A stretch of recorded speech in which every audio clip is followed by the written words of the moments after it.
یہ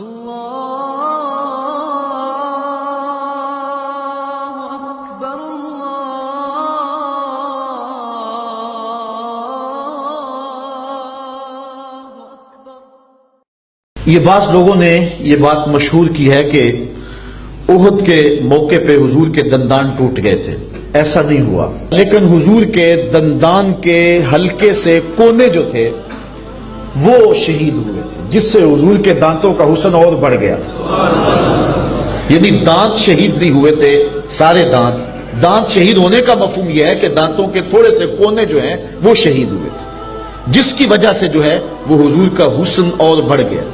اچھا، کافر بڑے خوش ہوئے جب انہیں پتا چلا نا کہ احد میں حضور کے دانت شہید ہو گئے، اور دانتوں سے انہوں نے یہی مفہوم لیا کہ شاید دانت ہی نکل گئے ہیں، تو وہ بڑے خوش ہو گئے کہ شاید اب حضور سونے نہ لگے. اللہ اکبر. حضرت عبداللہ ابن عباس کہتے ہیں کہ وہ حضور جب تشریف لائے نا احد سے، تو آقا کریم علیہ السلام جو ہے وہ منبر پہ جلوہ فراز ہوئے، تو یہ بھی آ بیٹھے کہ اب منظر دیکھتے ہیں.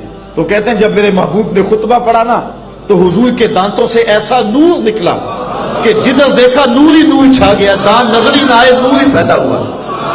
اب سنیے حضرت عبداللہ ابن عباس کی بات. کہتے ہیں کان رسول اللہ صلی اللہ علیہ وسلم افلج السمیتین اذا تکلم رویا کالنور یخرج من بین ثنایاہ. کہتے تھوڑا سا فاصلہ تھا دانتوں کے درمیان، اور جب حضور بات کرتے تھے نور کی کرنیں چھل کے نکلتی، ماحول کے اندر اجالے پھیل گئے. امام بوصیری علیہ رحمہ کو کون نہیں جانتا؟ یہ وہ شخص ہیں جنہوں نے ساری زندگی بادشاہوں کے قصیدے لکھے.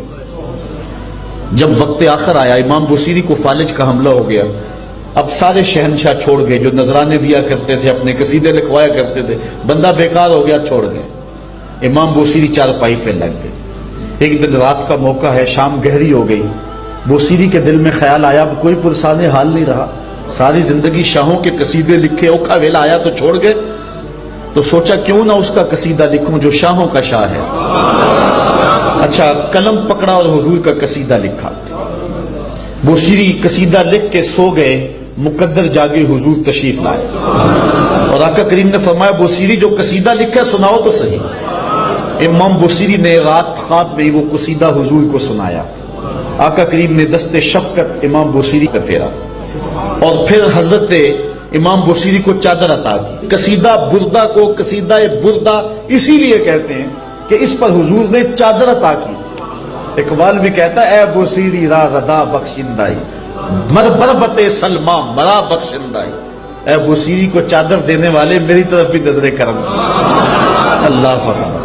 اور ایک جگہ اقبال کہتے ہیں اے لوگوں میں تم سے اپنے شعروں کی داد نہیں مانگتا، تم نے مجھے کیا داد دینی ہے شعروں کی، میں اپنے شعروں کی داد گنبد خضرا کے مکین سے مانگی. اللہ اکبر. تو حضور علیہ السلام نے چادر عطا کی. امام بوصیری اٹھے تو دیکھا چادر سراہنے پڑی ہے اور پورا بدن سلامت ہے. بس فوراً غسل کیا، وضو تازہ کیا، اور پھر اٹھے اور چادر اپنے کندھوں پہ اڑی اور کہا کہ تہجد کی نماز جا کے مسجد میں پڑھتا ہوں. امام بوصیری بالکل تندرست ہیں. گزر رہے تھے، راستے میں ایک فقیر کھڑا تھا، دیکھ کے بوصیری کو کہنے لگے بوصیری رات والا قصیدہ تو سناؤ. بوصیری نے تجاہل عارفانہ کرتے کون سا قصیدہ؟ کہا بھول گئے ہو، یہ چادر کہاں سے آئی ہے؟ جب رات تم نے سنایا تھا میں بھی پاس ہی تھا. امام بوصیری کا یہ قصیدہ پھر مقبول ہوا. مقبول کیوں نہ ہوا؟ حضور نے قبول کیا. اچھا، فارسی کا کلام ہو آپ کو سمجھ نہ آ رہی ہو تو آپ اس کو نہیں سنیں گے. عربی کا کلام ہو سمجھ نہ آ رہی ہو آپ نہیں سنیں گے. انگلش کا کلام ہو سمجھ نہ آ رہی ہو آپ نہیں سنیں گے. لیکن یہ قصیدہ بردہ عربی میں ہے. پنجابی سننے والا ہو تو وہ بھی جھوم رہا ہے، عرب ہو وہ بھی جھوم رہا ہے، فارسی دان وہ بھی جھوم رہا ہے. یہ حضور کی بارگاہ میں مقبول ہوا ہے، اس لیے جو ہے اس کو قبول عام نصیب ہوا ہے. لیکن قصیدہ بردہ میں ایک شعر ایسا ہے جو قصیدہ بردہ کی جان ہے. حضرت مولا علی قاری نے لکھا ہے کہ بہت سارے بزرگوں نے خواب میں حضرت صدیق اکبر اور حضور کو دیکھا کہ آقا کریم حضرت صدیق اکبر کو کہہ رہے ہیں بوصیری والا وہ شعر تو سناؤ. وہ شعر کیا ہے سنیے.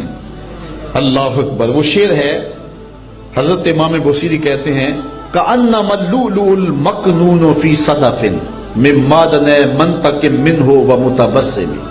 حضور آپ کے منہ مبارک میں مبارک دانت ایسے ہیں جس طرح سیپ کے اندر قیمتی موتی ہو.